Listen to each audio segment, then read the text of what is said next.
Ethan Ward had learned to live with silence. The Aurora, his deep space research vessel, floated through the empty black like a lone spark among a billion cold suns. Every day felt the same.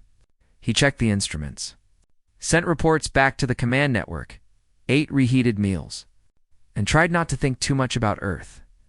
He had chosen this mission to escape the noise of people, the endless expectations, and the memories that never left him.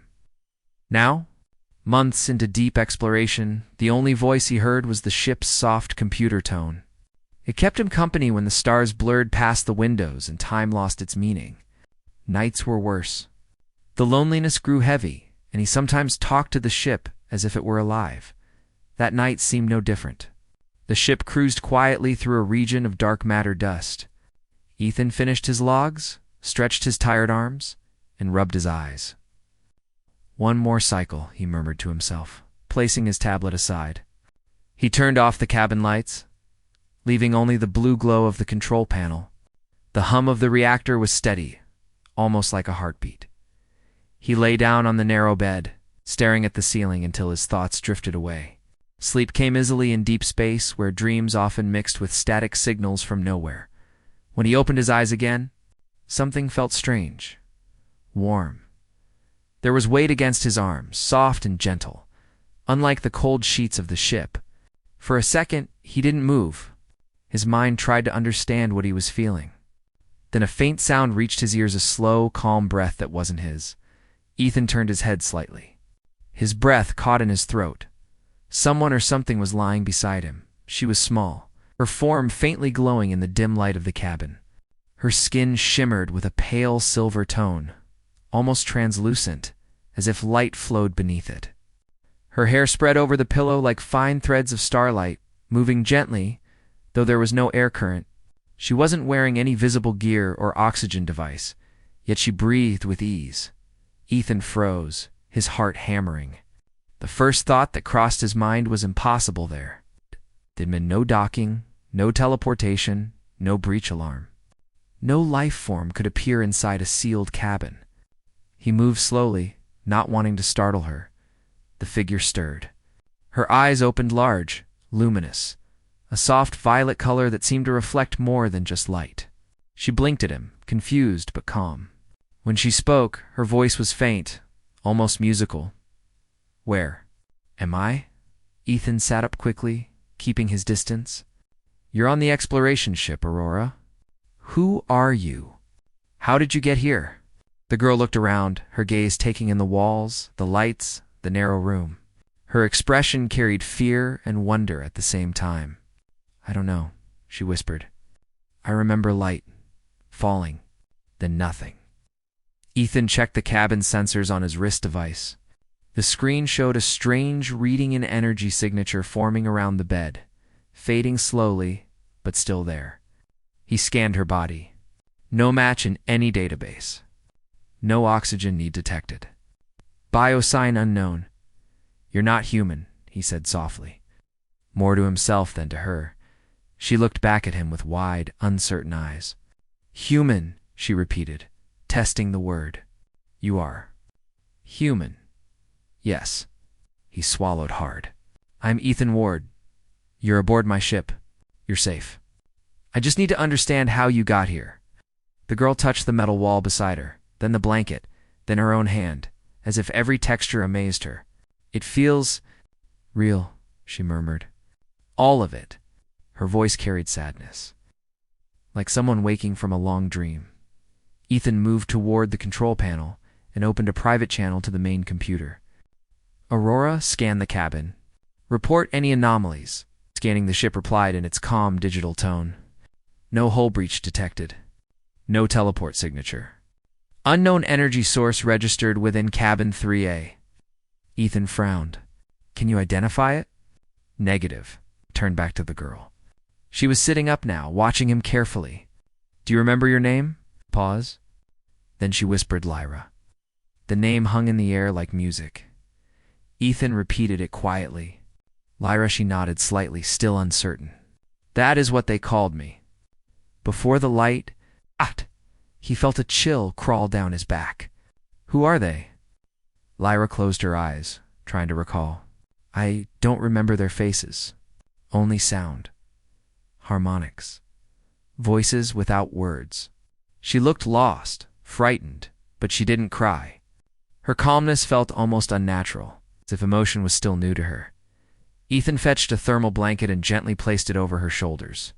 She flinched at first, then relaxed as warmth spread around her.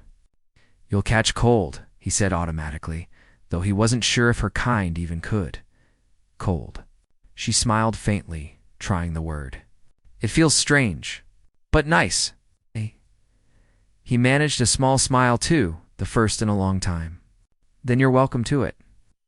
Hours passed as he questioned her and studied the readings. Every instrument showed the same result. Lyra's body emitted a stable wave of unknown energy that interfered with the ship's systems. Lights dimmed whenever she moved too close to the panels.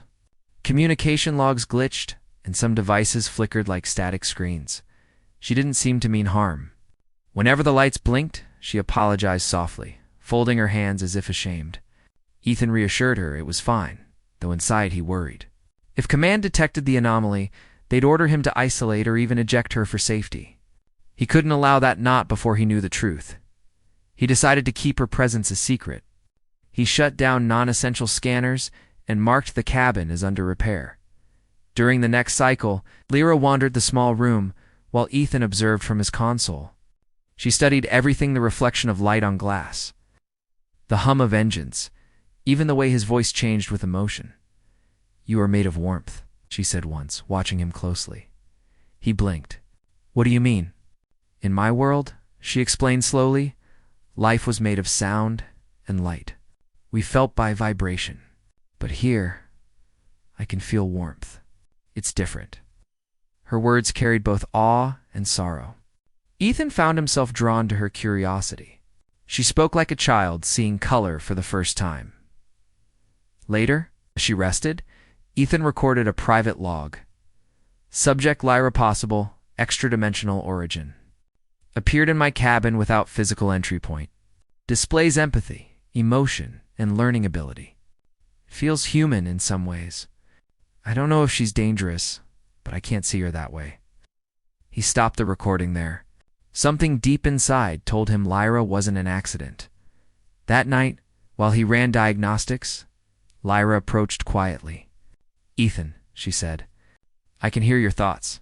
He turned, startled. "What?" "Not words," she corrected gently. "Only the feeling behind them. You are afraid for me." He hesitated, then nodded. "I don't want anyone to hurt you. The people I work for, they might not understand." Lyra tilted her head. "Then I will stay hidden." Her trust struck him harder than he expected. "You don't even know me." She smiled faintly. "I woke up in your arms. You didn't push me away." Ethan had no answer for that. As the hours went on, the ship's systems began to glitch more severely. Gravity fluctuated. Alarms briefly flashed, then stopped. Ethan hurried to the control deck, checking the diagnostics. The readings showed power surges coming from the cabin itself, Lyra's location. He rushed back. She sat on the bed, trembling, her glow pulsing rapidly. "Lyra," he shouted. "What's happening?" Her voice quivered. "It's inside me. I can't control it." Ethan grabbed a stabilizer unit from the wall and activated its containment field. The device hummed, surrounding her with a faint blue aura. The energy stabilized instantly. She looked up, breathing hard. "Thank you," she whispered. He crouched beside her. "What was that?" Lyra shook her head slowly. "It happens when I'm scared. My energy reacts to emotion. Your world is heavy. It presses on me." Ethan exhaled, running a hand through his hair. "We'll figure it out together. I promise." She looked at him again, her violet eyes bright with trust. Together, she repeated softly, almost like a vow. Later, as he watched her sleep, Ethan realized how quiet the ship felt again, but it was no longer empty. The silence was filled with something new, something alive. He didn't understand it yet, but deep inside, he felt that this strange meeting wasn't a mistake for the first time in years. He wasn't truly alone. Outside the ship, Space stretched endless and dark, but a faint shimmer trailed behind Aurora, like the afterglow of two hearts beginning to share the same light. When the next cycle began, Ethan Ward was already awake. He had hardly slept. The strange readings from Lyra's presence continued through the night. But now, they were calmer, steady, almost rhythmic, like the ship had adjusted to her heartbeat. He sat at his console, staring at the data on the screen. Every sensor reading told the same impossible story. Lyra's energy wasn't random. It pulsed in a pattern, one that looked almost like a signal. But a signal to what? Or to whom? Behind him, Lyra stirred. Her soft glow brightened slightly as she woke. "You haven't rested," she said, her voice calm but concerned. "I couldn't," Ethan admitted. "Your readings are unlike anything I've ever seen. You might be producing a form of energy that interacts with matter itself. That could explain how you got here." Lyra blinked slowly, trying to understand. "So I fell. Through the light. Something like that." He rubbed his eyes. "You came from a place outside what we know. Maybe another dimension. Maybe a different layer of the universe. Somehow our worlds touched for a moment." She was quiet for a while. Then she said softly, "I wasn't supposed to cross." Ethan turned to her. "What do you mean?" Her eyes shimmered as she searched for the right words. "On my world, we were trying to reach beyond the Velve, the line between our light and other realms. We wanted to see if anyone lived beyond the sound of our sky. Gus. And something went wrong," Ethan guessed. Lyra nodded. "The bridge collapsed. I remember pain, then darkness. And when I woke, I was here with you." Ethan leaned back, letting the words sink in. An interdimensional experiment. A collapse. A survivor appearing on his ship. It was unbelievable. But the data supported her story. She wasn't lying. Still, questions filled his mind. Why him? Why his ship? Lyra moved closer to the window, watching the stars drift by. "Your universe feels so heavy," she whispered. "Every sound is slower. Every breath costs something," smiled faintly. "That's gravity. It keeps us on the ground." "Ground," she repeated softly, as if the word itself was new. "In my world, we float with the light. We are not pulled. We are carried." Ethan couldn't help but study her as she spoke. There was something peaceful about her presence, something pure. She didn't act like a soldier or a threat, just a traveler, lost between worlds. But the peace didn't last long. Halfway through the day, the Aurora's main systems flickered. The lights dimmed and the navigation console went black. "Not again," Ethan muttered. He ran to the control deck and activated emergency power. The backup lights came on with a faint hum. Lyra followed, worry in her glowing eyes. "Did I cause this?" "I don't know," Ethan said, scanning the diagnostics. "But it started right after your energy levels rose again. It's like the ship's systems are reacting to you." She stepped back, frightened. "Then I should leave." "I'm hurting your world." Ethan shook his head. "You can't leave. Space outside would tear you apart. We just need to figure out what's happening." She looked at him for a moment, then nodded slowly. "Then I'll help." For the next few hours, they worked together. Lyra could sense vibrations that no human instrument could detect. When she placed her hand on the control panels, the readings stabilized for a few seconds. Like her presence was syncing the ship's rhythm, Ethan realized she wasn't the problem. She was keeping the ship alive. That night, while the engines hummed softly, they shared a quiet meal in the observation bay. Ethan had heated rations. Lyra simply absorbed light from a small lamp. "Doesn't it get lonely?" she asked, "living so far from others?" He gave a small laugh. "Sometimes, but loneliness is part of being human. We keep going even when we're alone." She tilted her head. "Why?" "Because if we stop," he said, "everything we've done means nothing. We travel, we explore, we learn, because that's what makes us alive." Lyra smiled faintly. "You speak as if your heart is your compass." Ethan thought about that. Maybe it is. Her glow dimmed a little, as if sadness brushed her thoughts. "I wish I had a heart like yours." He met her gaze. "Maybe you do." It just beats differently. Something in her expression softened. They sat in silence, watching the stars slide by. Later, Ethan decided to run a deeper analysis. He placed a sensor ring on his wrist and asked Lyra to hold his hand. She did so carefully, her touch warm but light as air. The readings shocked him. Their energy signatures overlapped perfectly.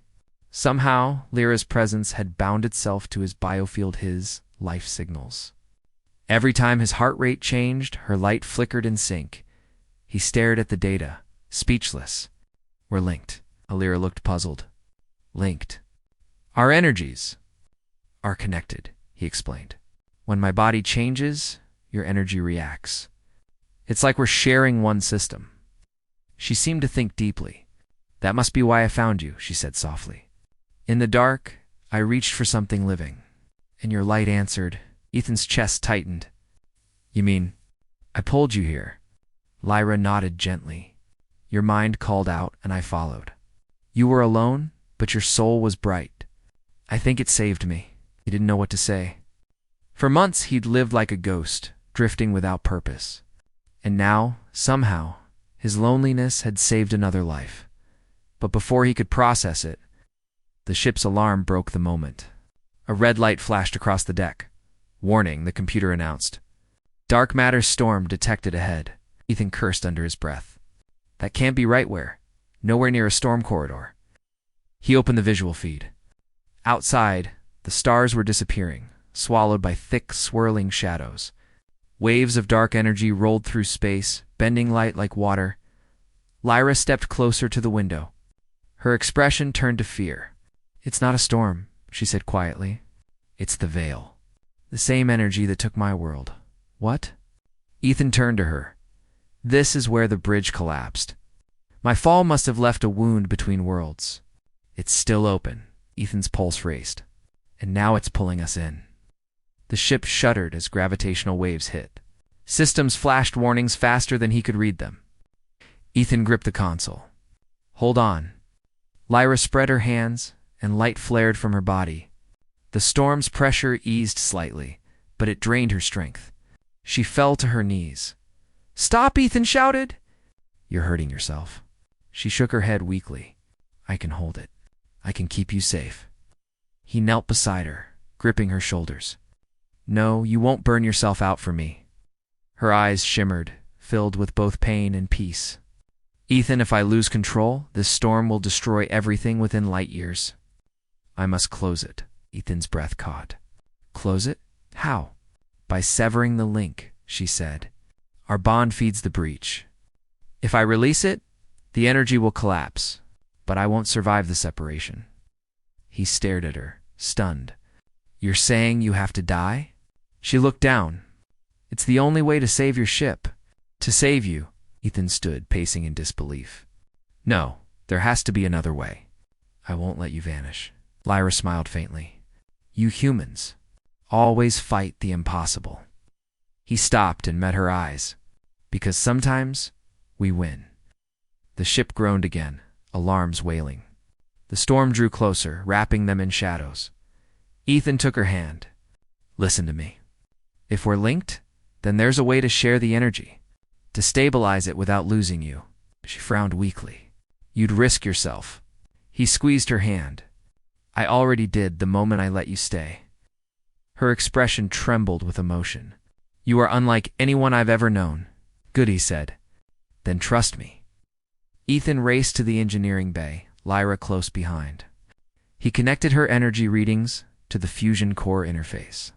His plan was simple, but reckless: merge his neural pattern with her energy wave, forcing synchronization between the human and alien frequencies. If it worked, the ship could ride the storm safely. If it failed, both of them would disappear. Lyra hesitated. If we do this, there's no going back. Ethan met her gaze firmly. Then let's go forward. She smiled softly and placed her glowing hand over his chest. You're the reason I still exist. Whatever happens, I'm glad I found you. As she said those words, the storm outside darkened completely, swallowing the stars. Ethan activated the sequence. Blue light flared through the chamber, mixing with Lyra's silver glow. their forms blurred, energy merging into one brilliant wave. The ship trembled violently, engines howling against the pull of the void. Ethan's vision flickered. He could feel her heartbeat in his chest, two rhythms becoming one. The storm screamed around them. But within the light, he heard Lyra's voice echo softly, "Don't let go." And he didn't. Outside the ship, a blinding pulse burst through the darkness, spreading across the stars like dawn breaking in space. Then silence. The Aurora floated motionless, glowing faintly. Inside, two faint heartbeats echoed in perfect unison. Then Ward woke to silence. His body felt heavy, his chest tight, as if he had run through fire and ice at once. When he tried to move, pain shot through his arms and neck. He blinked slowly, his vision blurry at first, then clearing to reveal the familiar ceiling of the Auroras. Madashbay. He was alive. The steady beeping beside him confirmed it, his heart monitor, flashing a soft green rhythm. For a long moment, he just stared at it, trying to remember what had happened. Then it all came back. The storm, the light, Lyra's hand in his. And her final words, "Don't let go." He turned his head sharply, ignoring the ache. The bed next to his was empty. "Lyra." His voice cracked. "Lyra." No answer. He tried to stand, but the room spun around him. Medical drones floated near his bedside, gently urging him back down. "Patient Ethan Ward," one said in a calm tone, "you must remain still. You have sustained neural strain and minor radiation exposure." "Where's the other patient?" he demanded. "The girl, Lyra." The drone paused, scanning its records. No second patient was registered. Ethan's heart dropped. That's impossible. She was right here. He shoved the blanket aside and staggered up. His legs felt weak, but he pushed forward, ignoring the machine's protests. The ship was quiet, too quiet. Emergency lights glowed faintly along the hallway as he made his way toward the control deck. Every step echoed. When the doors slid open, the familiar hum of the Aurora greeted him. Systems were running again. The stars outside shone brighter than ever, clear and endless. But the ship's log told a different story. Total system shutdown, 3 hours. Unknown recovery event. Ethan slumped into the captain's chair, staring at the readings. Power levels were stable. Navigation restored. Even the storm the dark matter field was gone. Just gone. The coordinates now showed open space, calm and empty. He touched the console softly. "You did it," he whispered. "You really did." He searched every corner of the ship, every cabin, every signal trace. But Lyra was nowhere. No glowing footprints, no energy signature, not even a flicker of her voice in the communications feed.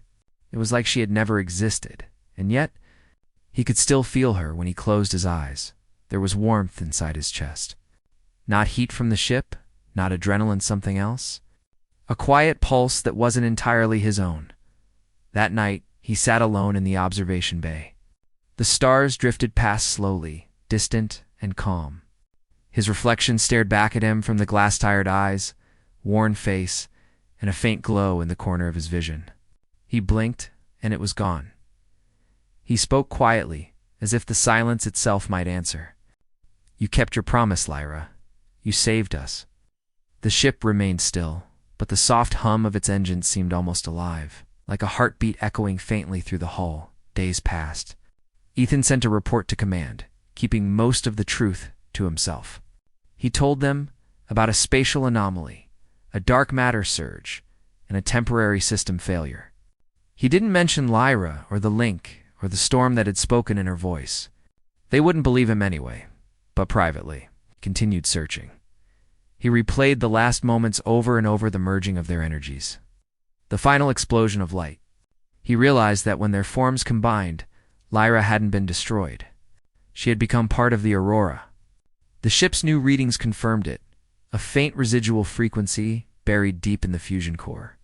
It pulsed once every few seconds, perfectly matching the rhythm of his heartbeat. It was her. Ethan spent hours in engineering, speaking to the core like one would speak to a memory. "I know you're there," he whispered. "You don't have to hide." Sometimes the lights would flicker softly in reply. He began noticing other things too. The ship's systems responded faster when he spoke. Navigation corrections adjusted themselves before he even finished commands. When he was calm, the engines purred smoothly. When he was angry or sad, they shuddered slightly, as if the Aurora could feel his emotions. It wasn't a ghost. It was a bond still alive. One night, as he sat by the window with a mug of recycled coffee, the ship's intercom crackled faintly. A voice, soft, melodic, barely a whisper, passed through. "Ethan." He froze. "Lyra." No reply came, but the air shimmered faintly around the console, a delicate silver glow like moonlight in fog. His heart jumped. "You're still here," he breathed. "You made it." The shimmer pulsed gently, as if answering. He smiled through the tears that filled his eyes. "I knew you wouldn't leave me." From that night onward, Ethan wasn't lonely anymore. The ship itself became his companion. Every time he spoke aloud, the lights responded. When he slept, dreams of soft light and gentle music filled his mind. Sometimes he saw Lyra standing by his bed, her form half light, half memory, watching over him. The Aurora continued its mission, though command eventually ordered him to return. They wanted to study the phenomenon, but Ethan had other plans. He rerouted the ship toward the outer colony's quiet regions of space where no one would question his presence. There, far from the crowded communication lines of Earth, he began documenting everything: the energy link, Lyra's history, the storm, and the strange harmony that now guided the ship. He called it Project Horizon, a study of consciousness and connection beyond species. And every night, as he finished his logs, he would whisper softly, "Good-night." Lyra, the hum of the engines, always answered in kind. Weeks turned into months. The Aurora became more than just a vessel, it became home. Ethan learned to trust the quiet guidance that seemed to come from nowhere. When asteroids approached, the ship adjusted course on its own. When systems overheated, cooling cycles began before any alarms went off. It was as if Lyra's mind merged with the ship, watched over him always.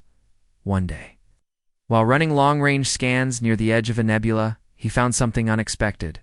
The sensors picked up a faint energy pattern identical to Lyra's frequency. His heart skipped a beat. "It can't be," he whispered. "You're not the only one?" The signal pulsed slowly, distant but steady. It came from deep within the nebula beyond, the reach of standard communication. Ethan stared at it for a long time, thinking, maybe it was a fragment of her world. Maybe others had survived the collapse. Maybe, after all this time, there was a chance to reconnect the two realms. He felt the ship's systems flicker lightly, as if Lyra herself approved of the thought. "All right," he said quietly, resting his hand on the console. "Let's find them." He set a new course toward the nebula. The engines roared to life, their blue glow mixing with a faint trace of silver light. Outside, the stars stretched into lines as the Aurora jumped into hyperspace. As he sat back, he spoke softly to the empty air. "You once said you wished you had a heart like mine. But you do, Lyra. You always did." The lights around him pulsed gently, 1, 2, 3, like a quiet heartbeat, answering from somewhere beyond matter and light. The journey ahead was uncertain. He didn't know what awaited them inside the nebula, or if he would ever truly see her again. But Ethan Ward had already learned the one truth that defined humanity's spirit: no distance, no dimension, and no universe could silence the power of compassion. He looked out the window as the stars blurred past, feeling the warmth on his chest again, the same warmth that had woken him that first morning, the same presence that had crossed the boundaries of worlds just to reach him for the first time. Ethan didn't feel like an explorer drifting alone through space. He felt like a man carrying two souls, bound by light, somewhere beyond the edge of stars. A voice whispered against, soft, familiar, eternal, "Ethan." "Thank you," he smiled faintly. "No, Lyra, thank you." The Aurora sailed onward into the great unknown, guided by two lights that refused to fade, one human, one alien, forever linked. And though only one body sat in that quiet ship, the universe itself seemed to know. He did not sleep alone anymore.